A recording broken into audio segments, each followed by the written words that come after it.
너무 잘생겨서 그래. 네 얼굴에 칼자국이라도 나면 나만 보지 않을까? 너는 내 거야. 민호는 숨이 막혔다. 이런 지우의 끝없는 집착. 그들의 끝은 어떻게 될까? 지우는 오래전부터 민호를 좋아하고 있었다. 누구보다 따뜻하고 주변 사람들에게 예의 바르고 자기 일에 묵묵히 책임감을 갖고 임하는 남자. 그런 모습에 자연스럽게 마음이 갔다. 하지만 고백은 쉽지 않았다. 자신의 성격이 다소 불안정하다는 걸 누구보다 잘 알고 있었기 때문이다. 그럼에도 불구하고 어느 날 지우는 결심을 굳혔다. 민호야, 나 너 좋아해. 우리 사귀자. 말을 내뱉는 순간 목이 떨렸고 심장은 정신없이 뛰었다. 민호는 예상치 못한 고백에 눈을 크게 뜨며 말문이 막혔다. 그러나 오래 알고 지냈던 지우의 솔직한 면, 가끔씩 보였던 귀여운 장난기 밝은 에너지가 떠올랐다. 그래서 결국 그는 조심스럽게 고백을 받아들였다. 사귀기 시작한 첫날 밤, 민호는 어색하지만 설레는 감정으로 하루를 마무리했다. 마침내 누군가가 자신에게 먼저 다가와 말을 걸어주고 마음을 내어준다는 사실이 새삼 고마웠다. 그러나 그 따뜻함은 오래가지 않았다. 다음 날 분위기는 어딘가 기묘하게 달라져 있었다. 그날 민호는 가족들과 오랜만에 외식을 하고 있었다. 여동생과 평소처럼 장난을 치며 팔짱을 끼고 걸어가는데 주변에서 갑자기 기묘한 기운이 느껴졌다. 고개를 들자 지우가 굳어버린 얼굴로 그들을 바라보고 있었다. 순간 그녀는 말도 없이 민호 여동생의 뺨을 거칠게 때렸다. 찰싹 큰 소리가 공기를 가르며 울렸다. 여동생은 충격으로 몸을 움찔했고 민호는 믿을 수 없다는 듯 눈을 크게 뜨며 지우를 막아섰다. 무슨 짓이야? 내 여동생한테 지금 뭐 한 거야? 하지만 지우는 물러서지 않았다. 오히려 한 걸음 앞으로 다가오며 낮게 말했다. 진짜 친동생 맞아? 왜 팔짱을 끼고 다녀? 민호는 당황해 설명하려고 했지만 지우의 눈은 이미 의심으로 가득 찬 채 흔들리지 않았다. 깊은 질투인지 불안인지 구분할 수 없는 복잡한 감정이 서려 있었다. 그날 밤 민호는 잠을 뒤척이며 생각했다. 날 좋아하니까 질투했나 보지. 지금은 조금 불안정한가 보다. 그는 지우를 이해하려 했고 한 번쯤은 그럴 수 있다고 스스로를 설득했다. 하지만 그것은 무너짐의 시작이었다. 며칠 후 늦은 밤이었다. 민호가 잠들 준비를 하려고 하던 순간 휴대폰이 울렸다. 지우였다. 전화를 받자마자 비명소리가 한 번 들렸다. 그리고 통화는 끊겼다. 민호는 심장이 덜컥 내려앉는 느낌을 받았다. 불과 몇 초 후 지우에게서 문자가 왔다. 이응미음오 미음시옷. 문자 내용은 알아볼 수 없을 정도로 엉망이었다. 손이 떨린 흔적처럼 오타가 뒤섞여 있었다. 민호는 급하게 옷을 걸치고 집을 나섰다. 동시에 친구들에게 도움을 요청했다. 지우가 평소 무섭다고 했던 동네 골목이 문득 떠올랐기 때문이다. 그들은 서둘러 그곳으로 향했다. 하지만 도착한 곳에는 지우가 없었다. 이상한 기척도 흔적도 없었다. 그때 문자가 도착했다. 너 혼자 오라 했는데 왜 친구들을 데려왔어? 민호는 이 상황이 단순한 장난이 아니라는 걸 그제야 느꼈다. 설명하기 어려운 불길함이 온몸을 조여왔다. 퇴근하던 어느 비 내리는 저녁이었다. 작은 우산 하나 아래에서 민호는 천천히 집으로 걸어가고 있었다. 그런데 모퉁이를 돌자마자 어둠 속에서 지우가 조용히 모습을 드러냈다. 비에 젖은 머리카락 감정이 읽히지 않는 얼굴. 왜 연락 안 받아? 나 기다렸잖아. 이거 선물이야. 지우는 작은 편지 봉투를 민호에게 건넸다. 그녀의 손은 비에 젖어 차갑고 떨리고 있었다. 집 앞 가로등 아래서 편지를 펼친 순간 민호는 그대로 굳어버렸다. 편지 속에는 붉은 잉크로 그의 이름이 수십 번 휘갈겨 적혀 있었다. 획마다 강박적으로 눌러 쓴 흔적. 일부는 잉크가 번져 피처럼 보였다. 민호는 손에 힘이 빠져 편지를 비에 떨어뜨렸다. 그리고 떨리는 손으로 지유에게 문자를 보냈다. 우리 이제 그만하자. 그 문자를 보내는 데조차 오랜 시간이 걸렸다. 손끝이 식어가는 것처럼 감각이 사라져갔다. 그러나 지우는 포기하지 않았다. 오히려 더 깊고 어두운 감정으로 민호를 압박했다. 민호야, 다시 만나자. 나 진짜 너 아니면 안 돼. 민호가 단호히 거절하자 지우의 눈빛이 극적으로 변했다. 입꼬리가 미세하게 떨리더니 감정이 뒤섞인 목소리가 흘러나왔다.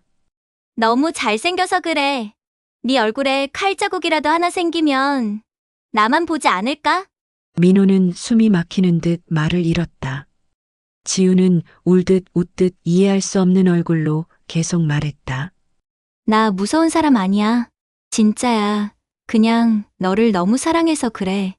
그 말은 위로가 되지 않았다. 민호는 태어나서 처음으로 누군가에게서 공포를 느꼈다. 연락을 차단한 지 며칠 후였다.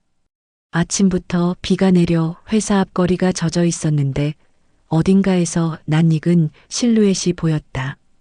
지우였다. 마른 얼굴, 충혈된 눈, 비를 맞은 듯 축 처진 머리카락. 그녀는 작은 상자를 들고 민호 앞을 가로막았다. 민호야, 이거 마지막이야. 받아줘. 민호는 고개를 저었지만 지우는 억지로 그의 손에 상자를 쥐어주고 그대로 뛰어갔다. 민호는 회사 안으로 들어와 화장실 칸을 잠갔다. 상자 안에는 잘린 손톱과 머리카락이 묶여 있었고 아주 짧은 메모가 한 장 들어 있었다. 이러면 나 기억하겠지? 민호의 손끝이 얼어붙었다. 그 순간 그는 깨달았다. 이건 사랑이 아니라 어떤 형태의 관계였다는 것을. 민호는 결국 회사를 그만두었다. 방을 빼고 번호를 바꾸고 모든 흔적을 지운 뒤 멀리 떨어진 지방으로 내려갔다. 지우와의 연결고리를 철저하게 끊기 위해서였다. 새로운 집에 도착한 첫날 밤, 짐을 풀다 잠시 휴식을 취하던 그때 휴대폰이 울렸다. 민호야, 나 지금 너네 집 앞에 왔는데 왜 없어? 두 번째 메시지가 이어졌다. 나 버리면 나 진짜 어떻게 될지 몰라. 문자를 보는 순간 민호는 손에 든 휴대폰조차 무거워졌다. 공포와 피로감, 그리고 끝내고 싶다는 간절한 바람이 뒤섞여 있었다. 민호는 휴대폰 화면을 천천히 끈 다음 조용히 중얼거렸다. 지유야, 제발 나를 놔줘. 그는 결국 뒤돌아보지 않았다. 긴 악몽에서 빠져나오듯 천천히 걷기 시작했다. 비로소 자신을 되찾기 위해 지우와 완전히 끊어낸 줄 알았던 민호는 새로운 도시로 내려온 뒤에도 매일 새벽에 깬다. 누군가 자신의 창문을 두드리는 느낌이 들 때도 있고 복도에서 가볍게 누군가의 발걸음이 스치는 소리가 들리기도 했다. 실제인지 환청인지 구분이 잘 되지 않았다. 지독한 긴장감이 몸속에 스며들면서 그는 점점 잠들지 못하는 사람이 되어갔다. 이사 온 첫날 민호는 잠들기 직전 문득 지우의 과거가 떠올랐다. 그녀는 가끔씩 말하곤 했다. 어릴 땐 집에 혼자 있는 날이 많았어. 엄마도 나한테 신경 안 썼고 항상 나 혼자였어. 그때는 그냥 아픈 기억 하나쯤이겠거니 싶었다. 하지만 지금 생각해보면 누군가에게 버려지지 않기 위한 강박, 상대를 붙들어두기 위한 행동들은 오래전부터 그녀 안에 숨어 있었던 무언가의 연장선이었다. 지우의 집착은 단순한 사랑이 아니라 절대 버림받아선 안 된다는 생존에 가까운 감각이었다는 걸 뒤늦게 깨닫게 된 것이다. 새로운 도시의 생활은 조용했고 민호는 처음엔 그 조용함에 안심했다. 아무도 자신을 모르고 과거도 알지 못하는 사람들 사이에서 민호는 억지로라도 평범한 하루를 만들려고 애썼다. 작은 식당에서 아르바이트를 하며 조금씩 사람들과 어울리기 시작했고 직원들은 성실한 민호를 금방 좋아하게 되었다. 특히 식당 사장님의 딸 서연은 유난히 민호의 눈빛에서 그늘을 빠르게 읽어냈다. 민호 씨, 요즘도 잠 제대로 못 자요? 티 나요? 아니요. 그냥 그런 사람만 아는 표정이 있거든요. 서연의 말투는 부드러웠지만 정확했다. 그녀는 민호가 어둠 속에서 허우적대고 있다는 걸 바로 알아본 듯했다. 민호는 누군가에게 다시 마음을 열 생각이 없었지만 서연의 존재는 그 무거운 마음에 작은 비처럼 스며들었다. 그러나 동시에 불안감도 커졌다. 다른 누군가가 자신에게 가까이 다가오면 지우가 알아챌까봐. 다시 나타나면 어떡하지? 똑같은 악몽이 반복되면 어떡하지? 그는 여전히 과거에 갇혀 있었다. 어느 날 새벽 민호는 알람도 없이 눈을 떴다. 그리고 본능적으로 휴대폰을 확인했다. 없어야 할 알림이 하나 떠 있었다. 미발신 번호 새 메시지 한 개. 민호는 숨을 잠시 멈추었다. 손끝이 차갑게 식었다. 메시지를 열었다. 민호야 잘 지내는지 보고 싶어서. 그 도시 공기 좋더라. 나도 곧 갈게. 그 메시지는 정확히 이 도시의 이름을 적고 있었다. 민호는 핏기가 가실 정도로 얼굴이 창백해졌다. 누군가에게 들키지 않으려고 바꾼 번호인데 어떻게 알았을까? 누가 알려줬지? 어디서 봤던 걸까? 그 순간 깨달았다. 지우는 계산적으로 움직이는 사람이 아니었다. 집착이 그녀의 발을 움직인 것이다. 그 집착은 이미 상식을 넘어서 있었다. 그날 이후 민호는 다시 예전의 불안으로 돌아가 버렸다. 일을 하면서도 웃음이 어색했고 누군가의 시선이 느껴지는 순간마다 몸이 굳었다. 서연은 점점 걱정이 깊어졌다. 민호 씨 정말 괜찮아요? 아무 일도 아니에요. 그 말 진짜 아무 일 없는 사람이 할 수 있는 말투가 아닌데. 민호는 잠시 그녀를 보다가 고개를 숙였다. 말할 수 없었다. 말하는 순간 그녀를 위험 속에 끌어들이는 것 같았기 때문이다. 그러던 어느 밤, 민호의 집 우편함에 작은 봉투가 들어 있었다. 흰 봉투, 아무런 글씨도 없는 표면. 열어보니 내부엔 단 한 장의 폴라로이드 사진이 있었다. 사진 속에는 멀리서 찍은 듯한 민호의 집문. 그리고 문 앞에 놓인 장바구니. 페트병 2개. 민호가 어제 정리하다가 잠깐 문 앞에 둔 쓰레기였다. 즉, 누군가가 어젯밤 그의 집 앞에 있었다는 뜻이었다. 민호의 손에서 사진이 떨어졌다. 심장이 미친 듯 뛰었다. 그의 집이 벌써 노출된 것이다. 민호의 불안한 모습이 도를 넘자 결국 서연이 먼저 나섰다. 민호 씨, 숨기지 말고 말해줘요. 그게 뭐든 같이 방법 찾아요. 혼자 감당하는 거 더는 좋지 않아요. 민호는 망설였지만 결국 일부를 털어놓았다.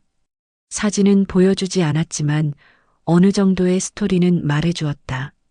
서연은 듣는 내내 표정이 굳어졌고 마지막엔 떨리는 목소리로 말했다. 그건 정상적인 집착이 아니에요. 이 정도면 사이코패스에 가까워요. 민호는 그 말이 너무 무서웠다.